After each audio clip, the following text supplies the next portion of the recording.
Ir-riżultati li nkisbu f'din il-leġislatura jitkellmu waħedhom. Il-Gvern kien iffukat fuq il-ħolqien tal-impjiegi u investa b'qawwa biex iħajjar aktar kumpaniji u fabbriki jiftħu f'Malta u joħolqu x-xogħol għaż-żgħażagħ u għall-ħaddiema.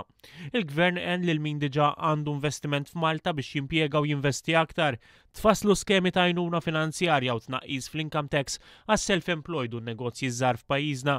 Ir-riżultat f'4 snin inħolqu 20,000 impjieg ġdid. F'din il-leġislatura li bdiet fl-2008 iddaħlu aktar miżuri favur il-familja. 2800 li daħlu lura fid-dinja tax-xogħol qed igawdu minn skema li biha ma jħallsux income tax.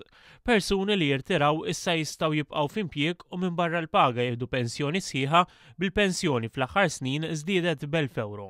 Dis-sena il-Gvern reġa' naqqas it-taxxa fuq id-dħul għall-ġenituri li jaħdmu, fl-istess ħin żamm il-finanzi tal-pajjiż fis-sod.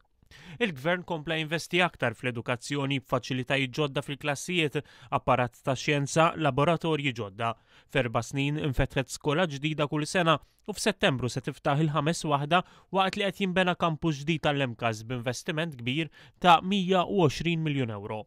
Il-Gvern firex ukoll għajnuna fl-edukazzjoni, 18,600 student u studenta qed jieħdu l-istipendju.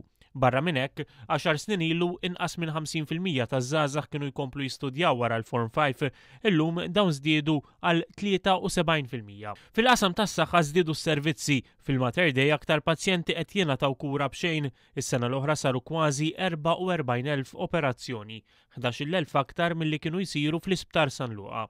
F'dan is-settur il-Gvern qed jagħmel l-akbar investiment kontra l-marda tal-kanċer, bżieda fil-mediċini b'xejn u bl-aħħar teknoloġija l-prevenzjoni u l-kura ta' din il-marda, inkluż bil-bini ta' ċentru ġdid għall-onkoloġija. Għall-anzjani kien hemm żieda fis-servizzi fil-komunità, infetħu l-ewwel żewġ night shelters u f'4 snin żdiedu s-sodod fi djar residenzjali għall-anzjani bi kważi 800. L-investiment ta' tfal u l-familji hu mifrux fuq ħafna oqsma b'aktar spazji pubbliċi ġodda, aktar ġonna, faċilitajiet sportivi u proġetti differenti.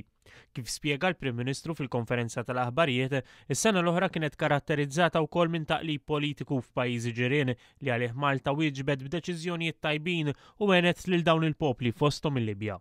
Imma kienet ukoll sena ta' sfidi kbar fil-qasam ekonomiku b'qagħda finanzjarja internazzjonali li għadha diffiċli. Imma kontrarju għal pajjiżi oħra minkejja dan il-maltemp, Malta kompli toħloq l-impjiegi u tnaqqas il-qatt.